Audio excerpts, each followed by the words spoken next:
First up, let's begin with the breaking update. India, which has launched a blistering attack on Pakistan at the United Nations, accusing Islamabad of hypocrisy and double standards on issues of terrorism and regional security.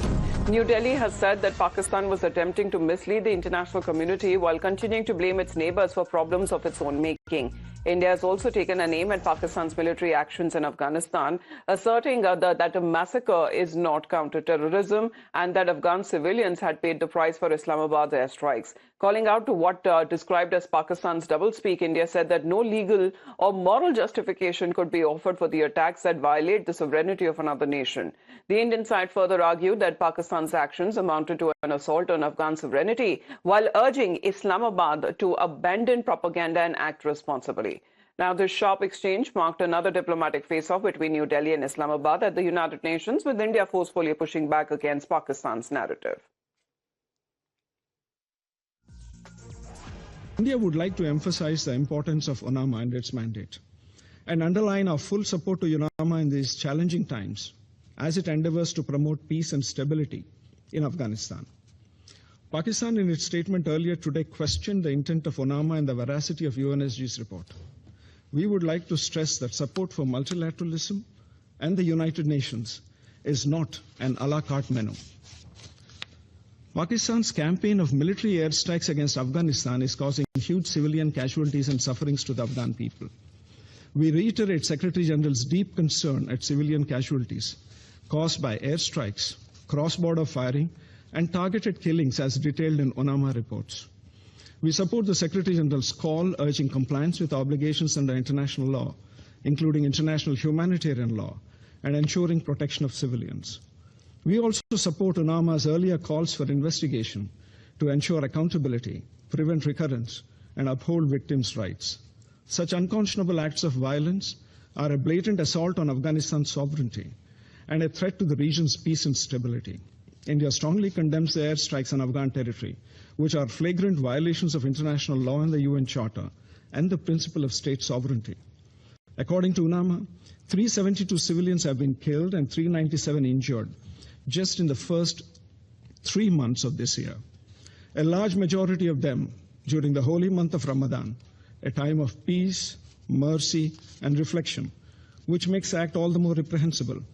We reiterate UNAMA's call for compliance with obligations under international humanitarian law, including the principles of precaution, distinction, and proportionality to protect civilians from harm. No faith, no law, and no morality can justify these actions. Let me reiterate.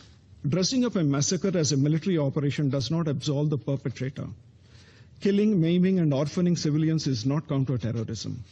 Espousing high principles of international law and Islamic solidarity while mercilessly carrying out airstrikes during the holy month of Ramadan is a perfect example of hypocrisy.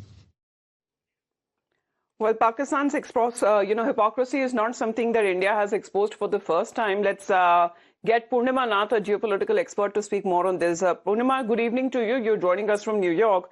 But help us understand, as far as Pakistan's role is concerned, it's diabolical to the case as far as India time and again has exposed it. However, it continues to gain that kind of trust from the United States side, because this time India has reaffirmed full support for UNAMA's mandate and has called for international community to move beyond punishment-only approach towards Afghanistan, urging policy instruments that benefit ordinary Afghans rather than deepen their isolation. Thank you so much for having me. Namaste, Jai Hind. Your question is quite pertinent at this point of time. Unfortunately, we have to understand the history and also the intention. What's the goal of America? If you remember, since the beginning or the illegal creation of Pakistan, the supporters have been, especially America and the Western countries. One of the reasons India is still struggling with poverty and a little bit of joblessness, but it's working.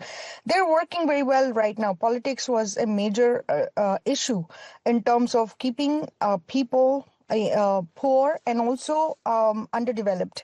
And this is why people like us, when we come to Western countries, somebody like me who's in Hindu, Indian American background, we get to hear a lot of slanderous comments from American society. One, we cannot ever be American because we are not white Christians and also not from European descendant.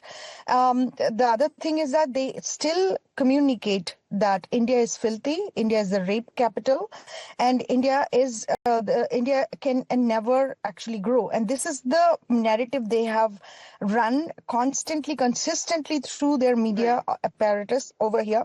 And so the Pakistan alignment it's not going to go away very soon. The reason is because of India's growth is a very concerning issue for America. If you look at it, even the recent numbers is over 7%. No, but this is something which India has highlighted, the flagrant violations of international law while Pakistan has carried out strikes deep within civilian areas in Afghanistan. We haven't seen that kind of condemnation coming in, that the kind of conflict that we have seen in other parts of the world have been receiving that kind of focus.